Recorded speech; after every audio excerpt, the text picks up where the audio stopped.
other panel members. Thank you, Preshit. But before I start, I'd just like you all to stand up, please, because I want to do some feed your brain with a little bit of oxygen too. So if you could all stand up. Thank you, teacher. So if you could just stretch your hands out. Okay?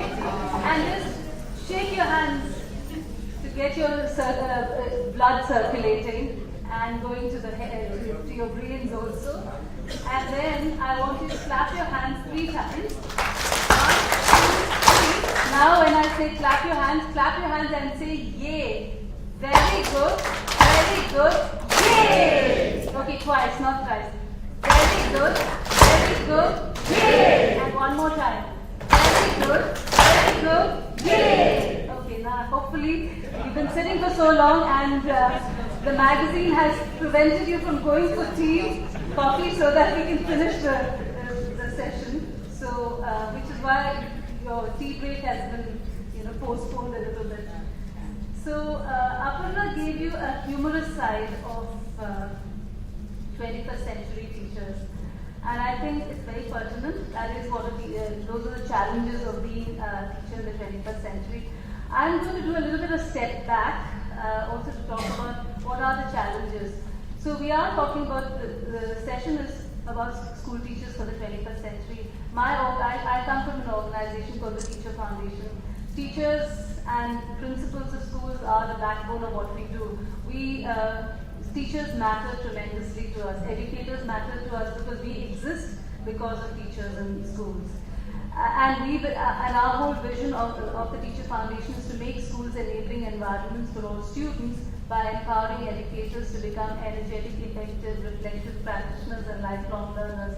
If you want to know a little bit about the organization and myself, you can look at our website. I also run a blog on education called Maya Mendel's blog, if you're interested in reading. They're all my personal journeys, my personal thoughts on education. So I'm going with the premise, effective teachers equals quality teaching and learning. There is no other way to look at it, and I think everybody in this audience would look at it. Teaching is the core business of a school. While there are other things that happen in the school, there's infrastructure, there's smart boards, there's other technologies, there are lots of other things that happen in schools, but schools exist for teaching and learning. So if teaching and learning is the core business of the school, to improve schools, you have to improve the quality of teaching and learning. It's just plain logic.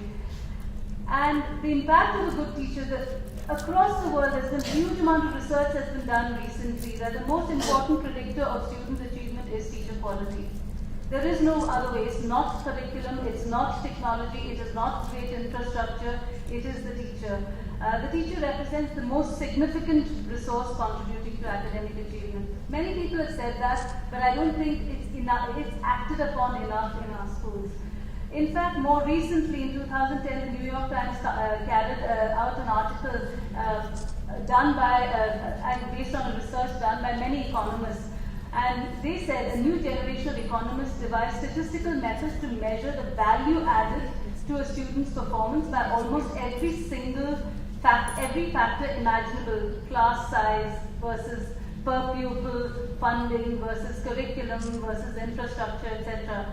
When researchers ran the number, they were trying to identify and separate out all the variables that could contribute to student achievement.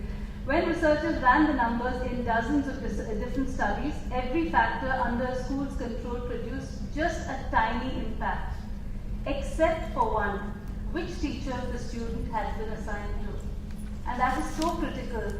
In fact, somebody told me a long time ago that if your children are going to school, you need to be lucky if they've had at least 1 or 2 good teachers, inspiring teachers in their 10 or 12 years of schooling. And I think that holds true, because for my own daughter, who's now grown up, I think she's been lucky. She's had about 3 or 4 inspiring teachers, and they have stayed with her, even though now she's in her 20s. Now, Aparna did it more pictorially and graphically and more interestingly, but these are some skills. These are important skills. These are skills for the 21st century. These are important skills because these are skills not just that we have to teach children, these are skills that we need to have as teachers and educators and people running schools. Whether it's entrepreneurial skills, we had a gentleman in the morning talking about entrepreneurial skills Dr. Chuka Kondera. Decision making, problem solving, empathy and tolerance for others, sense of humor, creativity, flexibility, thinking, visioning, practical skills, learning to learn, communicating both formally and informally, self-management, information handling, and of course use of technology, which is not sort of mentioned, but it comes under communication. And importantly, that's the impact of a good teacher, and those are the skills we have to have. If our students are to get a relevant education, and those skills make a relevant education, it is imperative that we become relevant educators. We cannot become irrelevant educators in a world that's increasingly changing. And therefore, we have to become better educators. And in order to become better educators, as another gentleman, a few other speakers before me in the morning said, teachers need to become better learners. In fact, the gentleman right in the morning, he said, Dr. Chukaramaya, he said that teachers need to become better learners. And that is difficult. It's easy to say it, but it's very difficult because as such, teachers, by and large, and we work with thousands of teachers across the country, we are not necessarily very good at learning. We think we're good at learning, but we're not. But what is wrong with our teaching? First of all, there's a huge shortage of teachers. This is Ministry of Human Resource Development data. We have 448 million children under the age of 18 in our country, and approximately 7 million teachers. So if you do the math, it's about one teacher to every 60 plus children. Now in the US, I'm not saying US has the perfect education system, but the US has a teacher-student ratio of one teacher to every 13 students. 1:64 is huge because even RTE, Right to Education Act, mandates that you should have 1:30. So in the country we have huge shortage of teachers. Apart from that, the existing teachers in all our schools, whether it's international schools, global schools, or government schools, or other private schools, the teachers who are already teaching all of us, which constitutes all of us, are inadequately trained with low levels of professionalism. And I'm coming back to that. And then, largely across the nation, there's a systemic absence of vision, purpose, and urgency to handle this situation. We need that sense of urgency simply because we have the largest number of under 18 population in the world. And if there have to be good teachers, India has to have the best teachers in the world. The issue of, talking about the issue of teacher shortage and low professionalism, we deify teachers, we say Guru Devo Brahma, but we do not necessarily give it. It does not have very high status, professional status. I'm sure some schools are exceptions, some teachers are exceptions, but the vast majority, we give it poor professional status. A lot of times, teachers say, "Oh, I'm just a teacher," and that itself is revealing. Apart from that, it is female-dominated, at least in our private schools. In government schools, it's still the gender ratio is a little bit more balanced, but in private schools, it's a highly female-dominated profession, which has its problems. The fact that children are only being taught by one gender and not the other. We have poor professional training. Our B.Ed colleges train teachers about teaching rather than how to teach.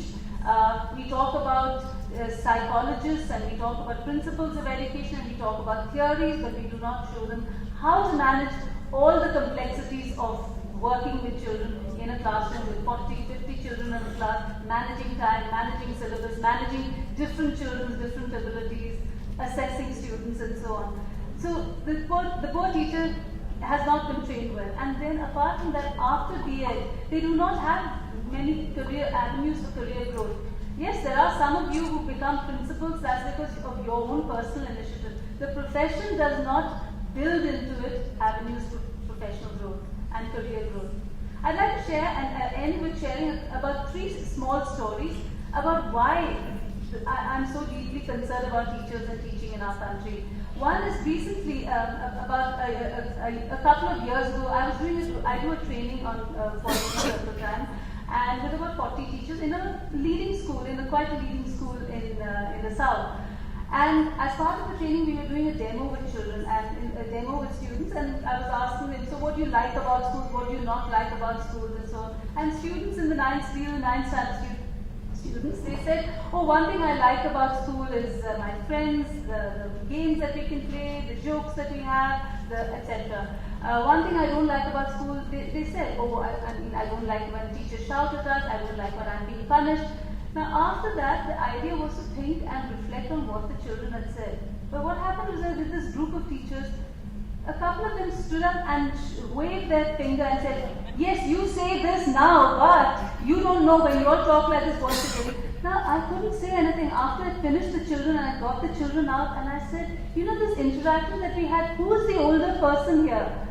Is it the child or is it the adult? So if we're older, we need to be a little bit more mature and not, expect children to behave the way, we should be behaving. So that's one little story that tells me about how we as teachers interact with children. How we often do not trust children and accept children's views even if they're different from ours. Even if we disagree with the views, do we accept their views? The other is in another leading city school, not this city, in my city in Bangalore. 30 teachers enrolled for a sustained professional development program, and they had to undergo training on holidays, 1 or 2 Saturdays a month. And I'm sure from your own experience, most of them do not want to come on a Saturday, and if they do come, they would prefer to leave early, preferably by 3, even though our training is stated to be till 4:30, 9:30 to 4:30. That tells you about, are we good learners? We talk about teachers needing to be good learners. Do we want to be good learners? As long as, of course, the program is interesting, I agree. If it's boring, it isn't. But that was hopefully not the case. Lastly, a young teacher in another school, a state school, insisted. She was vehement. You could say that the earlier cases were all older teachers, a little bit more sort of slightly more cynical teachers, but that is not the case. This is a young teacher, maybe with 2 or 3 years of experience. She insisted that what she was doing is right and student-centered because she has learnt it in her DA. And she said she teaches her children in a student-centered way in grade 4. She explains the topic well, she asks questions, and she gives notes and answers. And she says that is student-centered. Now that tells you about the kind of teacher training they have undergone, where they think that that is the right thing to do, and that is what, and that could build those 21st century skills we were talking about earlier. But on the other hand, there are thousands of teachers who have been more enabled and inspired through relevant, timely, rigorous professional development, which is what teachers need. We can't say a BEd or a DEd is a be-all and end-all. Nowhere, whether you're a doctor or an engineer, a lawyer, an architect, or a hotel professional, would you ever say, oh, I did that 20 years ago and I'm okay. You have to, the world keeps changing, but in teaching, we take on professional development with a lot of reluctance, huge reluctance. There's always a reason why you don't need to be trained. I had somebody from this audience itself said, my management didn't think coming to this conference was worthwhile. So she decided to come paying herself. Now that tells you something. We need to value, if learning of your students is important, learning for teachers and the educators who run the schools, including principals, is desperately important. So that's all I have to say at this point. If you have any questions, I can share with you something more. I just wanted to be a little bit more provocative, so hopefully you'll ask questions. Yeah, you raised a lot of questions.